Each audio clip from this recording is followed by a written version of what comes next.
ಕಾಲ ಕುಂದಾನಗರಿ ಬೆಳಗಾವಿಯಲ್ಲಿ ಈ ಡೀಸೆಲ್ ಸ್ಮಗ್ಲಿಂಗ್ ಆಗ್ತಾ ಇತ್ತು ಅನ್ನುವಂತಹ ವಿಚಾರವನ್ನ ಕೇಳಿಸ್ಕೊಳ್ತಾ ಇದ್ವಿ. ಈಗ ಬೆಳಗಾವಿ ಮಾತ್ರ ಅಲ್ಲ, ಪಕ್ಕದ ಜಿಲ್ಲೆ ಬಾಗಲಕೋಟೆಯಲ್ಲೂ ಕೂಡ ಡೀಸೆಲ್ ಸ್ಮಗ್ಲಿಂಗ್ ಆಗ್ತಾ ಇದೆಯಾ ಅನ್ನೋದು ಪ್ರಶ್ನೆ ಆಗ್ತಾ ಇದೆ. ಕಾರಣ ಈ ಡೀಸೆಲ್ ತುಂಬಿರುವ ಟ್ಯಾಂಕರ್ ಗಳನ್ನ ಕದ್ದು ಮುಚ್ಚಿ ಓಪನ್ ಮಾಡಿ ಬೇರೆ ವೆಹಿಕಲ್ಸ್ಗೆ ಅದನ್ನ ತುಂಬಿ ಸಾಗಾಟ ಮಾಡೋದು. ಬಾಗಲಕೋಟೆ ಜಿಲ್ಲೆಯಲ್ಲೂ ಕೂಡ ಡೀಸೆಲ್ ಸ್ಮಗ್ಲಿಂಗ್ ದಂಧೆ ಸದ್ದು ಮಾಡ್ತಾ ಇದೆ. ಡೀಸೆಲ್ ಟ್ಯಾಂಕರ್ ನಿಂದ ಕದ್ದು ಮುಚ್ಚಿ ಬೇರೆ ವಾಹನಗಳಿಗೆ ಅದನ್ನ ತುಂಬಿ ಕಳಿಸ್ತಿದ್ದಾರಂತೆ. 20,000 ಲೀಟರ್ ಟ್ಯಾಂಕರ್ ನಿಂದ ಡೀಸೆಲ್ ಕಳ್ಳತನ ಆಗಿದೆ. ಪ್ರತಿನಿತ್ಯ ಟ್ಯಾಂಕರ್ ನಲ್ಲಿ ಡೀಸೆಲ್ ಬರೋದು ಎಲ್ಲಿಂದ ಅನ್ನೋದು ಪ್ರಶ್ನೆ. ಟ್ಯಾಂಕರ್ ಗಳಿಗೆ ನಕಲಿ ನೋಂದಣಿ ನಂಬರ್ ಹಾಕಿ ಕಳ್ಳ ದಂಧೆ ಮಾಡ್ತಿದ್ದಾರಂತೆ. ಓಪನ್ ಟ್ರಕ್ಗೆ ಟ್ಯಾಂಕರ್ ಅಳವಡಿಸಿ ಡೀಸೆಲ್ ಫಿಲ್ಲಿಂಗ್ ಮಾಡ್ತಾ ಇರುವ ಆರೋಪ. ಅನಧಿಕೃತವಾಗಿ ಕರ್ನಾಟಕ ನೋಂದಣಿ ಸಂಖ್ಯೆ ಹಾಕಿದ್ದಾರೆ ಅನ್ನುವಂತ ಅನುಮಾನ ಇದೆ. ಲೋಕಾಪುರ ಹೊರವಲಯದ ಗ್ಯಾರೇಜ್ ನಲ್ಲಿ ಡೀಸೆಲ್ ಫಿಲ್ಲಿಂಗ್ ಕಳ್ಳಾಟ ಆಗ್ತಾ ಇದೆ. ನಿತ್ಯ ನೂರಾರು ಟ್ರಕ್ ಗಳಿಗೆ ಕದ್ದು ಮುಚ್ಚಿ ಡೀಸೆಲ್ ತುಂಬುವ ದಂಧೆ ಎಗ್ಗಿಲ್ಲದೆ ಆಗ್ತಾ ಇದೆ. 250 ಲಾರಿ ಹೊಂದಿರುವ ಟ್ರಾನ್ಸ್ಪೋರ್ಟ್ ಕಂಪನಿ ವಿರುದ್ಧ ಗಂಭೀರ ಆರೋಪ ಕೇಳೋದಕ್ಕೆ ಸಿಗ್ತಾ ಇದೆ. ಗ್ಯಾರೇಜ್ ಪಕ್ಕದಲ್ಲಿರುವ ಪೆಟ್ರೋಲ್ ಬಂಕ್ ನಲ್ಲೇ ಈ ರೀತಿ ಟ್ಯಾಂಕರ್ ಗಳನ್ನ ತಂದು ಅಲ್ಲಿಂದ ಫಿಲ್ಲಿಂಗ್ ಮಾಡಿ ತೆಗೆದುಕೊಂಡು ಹೋಗ್ತಾ ಇದ್ದಾರೆ ಅನ್ನುವಂತ ಗಂಭೀರ ಆರೋಪ. ದೃಶ್ಯ ನೋಡ್ತಾ ಇದ್ದೀರಲ್ಲ ಈ ರೀತಿ. ಸೊ ಈ ಟ್ಯಾಂಕರ್ಗಳ ಅಸಲಿಯತ್ತನ್ನ ಹುಡುಕಿ ಹೊರಟಾಗ ಅಲ್ಲಿ ಅಳವಡಿಕೆ ಆಗಿರುವಂತಹ ನಂಬರ್ ಪ್ಲೇಟ್ಗಳು ಕೂಡ ಫೇಕ್ ಅನ್ನುವಂತಹ ವಿಚಾರಗಳು ಗೊತ್ತಾಗ್ತಾ ಇದೆ. ನಕಲಿ ನಂಬರ್ ಪ್ಲೇಟ್ಗಳನ್ನ ಯೂಸ್ ಮಾಡಿಕೊಂಡು ಈ ರೀತಿ ಡೀಸೆಲ್ ಸ್ಮಗ್ಲಿಂಗ್ ದಂಧೆನ ಮಾಡ್ತಿದ್ದಾರಾ ಅನ್ನೋದು ಕೂಡ ಪ್ರಶ್ನೆ. ಕದ್ದು ಮುಚ್ಚಿ ಈ ರೀತಿ ಆಗ್ತಾ ಇದೆ ಅಂತ ನೋಡ್ತಾ ಇದ್ದೀರಲ್ಲ ಈ ರೀತಿ. ನಂಬರ್ ಪ್ಲೇಟ್ ಇದೆಲ್ಲವೂ ಕೂಡ ಫೇಕ್, ಯಾವುದು ಕೂಡ ಒರಿಜಿನಲ್ ಅಲ್ಲ. ಈ ರೀತಿ ದಂಧೆ ಮಾಡೋರೆಲ್ಲ ಕಂಪ್ಲೀಟ್ ಆಗಿ ಫೇಕ್ ಬಳಕೆ ಮಾಡ್ಕೊಳ್ತಾರೆ. ಯಾಕಂದ್ರೆ ಯಾರಿಗೂ ಅನುಮಾನ ಬರಬಾರ್ದು, ನಾಳೆ ದಿನ ಸಿಕ್ಕಾಕೊಳ್ಬಾರ್ದು ಅನ್ನೋ ಕಾರಣಕ್ಕೆ. ಐಡಿ ಬೇಕಂದ್ರೆ ನಿಮಗೆ ನೀವು ಯಾರು ಗೊತ್ತಾಗುತ್ತೆ ಯಾವ ಪ್ರಶ್ನೆ ನಮಗೂ ಗೊತ್ತಾಗುತ್ತೆ.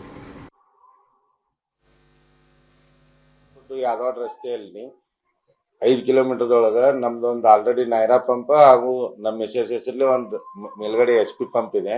HP ಪಂಪ್ ಪಕ್ಕಕ್ಕ ಒಂದ್ 5-6 ತಿಂಗಳ ಹಿಂದ್ಗಡೆ ಬಾಗಲಕೋಟೆ ಬಾಡಿಗೆ ಸೈಡ್ ತೊಗೊಂಡ್ಕಿಸಿಂದ ಅವ್ರ 3 ತಿಂಗಳಿಂದ ನನಗೆ ಡಿಸೈಲ್ ಹಾಕುದು ಲೀಗಲಿ ಆಗಿಲ್ಲ, ಅನ್ಲೀಗಲಿ ಐತೆ ಅಂತ ಹೇಳಿಸಿಂದ ನನಗೆ ಕಂಡು ಬಂದಾಗ ನಾ ಅವ್ರಿಗೆ ವಾರ್ನಿಂಗ್ ಮಾಡೀನ್ರಿ. ಏನತ್ತ ಇದೆಲ್ಲ ಮಾಡಬಾರ್ದು, ಮತ್ತೆ ಇಲ್ಲಿ ಉರಿಗಿರಿ ಹತ್ತಿರ ಜವಾಬ್ದಾರಿ ಯಾರು ಮಾಡ್ಬೇಡ್ರಿ ಅಂತೇಳಿ. ಇಲ್ರಿ ಬಂದ್ ಮಾಡ್ತೀನಿ ಅಂತ ಹೇಳಿ ಅವರು ಒಪ್ಕೊಂಡಿದ್ರು. ಅವಾಗ ಈಗ 4-5 ದಿನ ಹಿಂದೆ ಕೇಳಾಕಿಲ್ಲ ಇವ್ ಬೆಳಗಾವದಾಗ ಈ ಟೈಪ್ ಟ್ಯಾಂಕರ ಮುಂಬೈ ಇಂತ್ರ ಸ್ಮಗ್ಲಿಂಗ್ ಬರ್ತೈತಿ, ಗಲ್ಫ್ ಕಂಟ್ರಿ ಸ್ಮಗ್ಲಿಂಗ್ ಬರ್ತೈತಿ ಅಂದಾಗ ಅವ್ರು ಹೇಳಿದ್ರು ಕೂಡ ಒಳ್ಳೆ ಅಂದಾಗ ನಾವು ಆಫೀಸರ್ ಗಮನಕ್ಕೂ ತಂದಿವಿ. ಈ ತರ ನಡಿತೈತ್ರಿ ನಮ್ಮ ಪಂಪ್ ಬಾಜುಕ ಮತ್ತ ಅವ್ಯವಹಾರ ನಡ್ದೈತಿ, ಬಂದ್ ಮಾಡಸ್ರಿ ಅಂತ ಹೇಳಿ.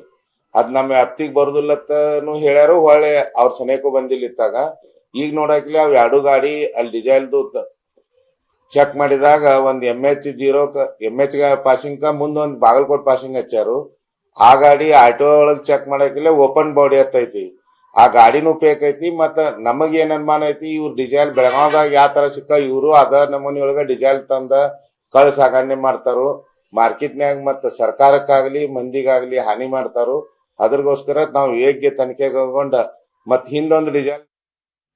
ಈ ಬಗ್ಗೆ ಮತ್ತಷ್ಟು ಡೀಟೇಲ್ಸ್ ಅನ್ನ ಕೊಡ್ತಾ ಹೋಗ್ತಾರೆ ನಮ್ಮ ಪ್ರತಿನಿಧಿ ಅಶೋಕ್ ದೂರವಾಣಿ ಸಂಪರ್ಕದಲ್ಲಿ. ಅಶೋಕ್, ಡೀಸೆಲ್ ಸ್ಮಗ್ಲಿಂಗ್ ಆಗ್ತಾ ಇದೆ ಅನ್ನುವಂತ ಗಂಭೀರ ಆರೋಪ.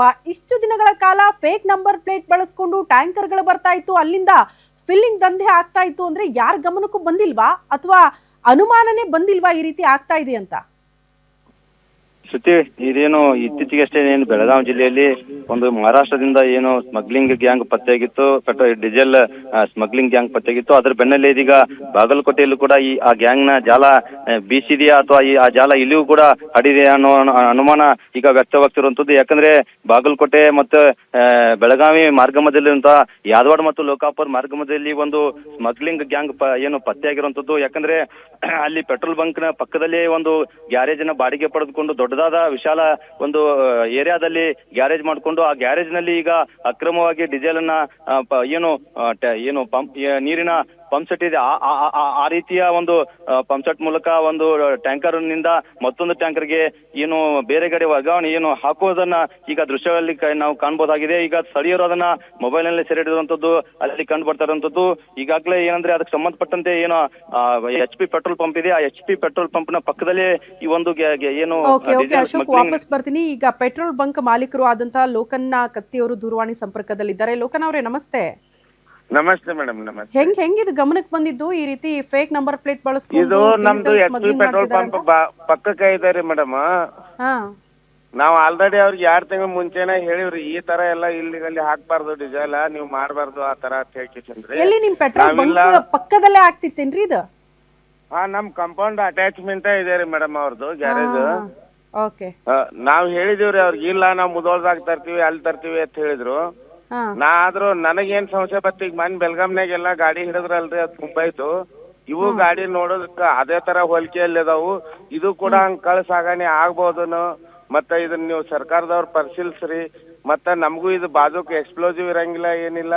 ಮತ್ ನಮಗೂ ರಿಸ್ಕ್, ನಮ್ದು ಪೆಟ್ರೋಲ್ ಪಂಪ್ ಐತಿ. ಏನಾರ ಬೆಂಕಿಗೆ ಅನಾಹುತ ಅದು ಅಂದ್ರ ಸಮಾಜಕ್ಕಾಗ್ಲಿ ಮತ್ ವೈಯಕ್ತಿಕ ಜನರಿಗೆ ಅದು ಹಾಳಾಕೈತಿ, ಮಾಡ್ಬೇಡ್ರಿ ಅಂತ ನಾವು 3-4 ಸರಿ ವಾರ್ನ್ ಮಾಡಿವ್ರಿ ಅವ್ರಿಗೆ. ಓಕೆ. ಅಲ್ಲ ಅಲ್ಲ ಈಗ ಸಂಬಂಧಪಟ್ಟವ್ರ ಗಮನಕ್ಕೆ ತಂದಿರೇನು ನೀವು ಇದನ್ನ? ಹಾ, ಅವ್ರ ಓನರ್ ಗಮನಕ್ಕ ತಂದಿವ್ರಿ, ಸಂಬಂಧಪಟ್ಟವ್ರಿಗೆ. ಅವ್ರಿಗೆ ಹೇಳಿದ ಬಳಕ ಅವ್ರು ಕೇಳಿಲ್ಲ ಅಂದ್ರು ಪೊಲೀಸರ ಗಮನಕ್ಕೂ ತಂದಿವ್ರಿ ನಾವು. ಅವ್ರ ಏನಂದ್ರಿ ಈಗ? ಕಂಪ್ಲೇಂಟ್ ತಗೊಂಡಾರನ ಇದ್ರ ಬಗ್ಗೆ? ಕಂಪ್ಲೇಂಟ್ ಏನ್ ಕೊಟ್ಟಿಲ್ರಿ ನಾನು. ಪೊಲೀಸರ ಗಮನಕ್ಕೆ ತಂದಾಗೂ ಇಲ್ಲ ನಾವು ಹೋಗ್ತೀವಿ ಚೆಕ್ ಮಾಡ್ತೀವಿ ಅಂತ ಹೇಳಿಕಿಸಿಂದ ಅವ್ರು ಏನ್ ಚೆಕ್ ಮಾಡಿಲ್ಲ, ಅಲ್ಲಿ ಸಮೀಪ ಬರಲ್ದಾಗ ಅಂತಲೇ ನಾ ಟಿವಿ ಅವ್ರಿಗೆ ಹೇಳಿದೀನಿ ಮೇಡಮ್. ಅಲ್ರಿ ಲೋಕಣ್ಣ ಅವ್ರ, ಎಷ್ಟ್ ದಿನದಿಂದ ನಡೆಯಾಕತ್ತಿತ್ರಿ ಇದು? ಇದೊಂದ್ 3-4 ತಿಂಗಳಿಂದ ನಡೆಯಾಕತ್ತೈತಿ 3-4 ತಿಂಗಳು. ನಿಮ್ಗ್ ಡೌಟ್ ಬಂದಿದ್ದೆ ಯಾವಾಗ? ನನಗ ಡೌಟ್ ಬರೋಕ್ಕಿಂತ ಮುಂಚೆ ಈ ತರ ಮಾಡಬಾರ್ದು, ಹಿಂಗ್ 20 ಸಾವಿರ ಲೀಟರ್ ಗಂಟ್ಲೆ ತಂದತ್ ನಾ ಅವ್ರಿಗೆ ವಾರ್ನಿಂಗ್ ಮಾಡಿದ್ದೆ ರೀ. ಮಾಡಿದಾಗೂ ಕೂಡ ಅದು ಈಗ ಮನ್ ಬೆಲ್ಗಾಮ್ನಾಗ ಏನ್ ಗಾಡಿ ಸಿಕ್ಕವಲ್ರಿ, ಈ ಗಾಡಿಗಳು ಕೂಡ ಹೋಲಿಕೆ ಹಂಗ ಐತ್ರಿ ಮೇಡಮ್. ಒಳಗಡೆ ಮಹಾರಾಷ್ಟ್ರ ಪಾಸಿಂಗ್, ಮ್ಯಾಲ್ ಬಾಗಲಕೋಟ್ ಪಾಸಿಂಗ್ ಗಾಡಿ ಐತಿ. ಅದನ್ನ ಆಟೋದಲ್ಲಿ ಚೆಕ್ ಮಾಡಿದಾಗ ಅದು ಓಪನ್ ಬಾಡಿ ಐತ್ರಿ, ಇಲ್ಲಿ ನೋಡಕ್ಕಿಲ್ಲ ಟ್ಯಾಂಕರ್ ಐತಿ.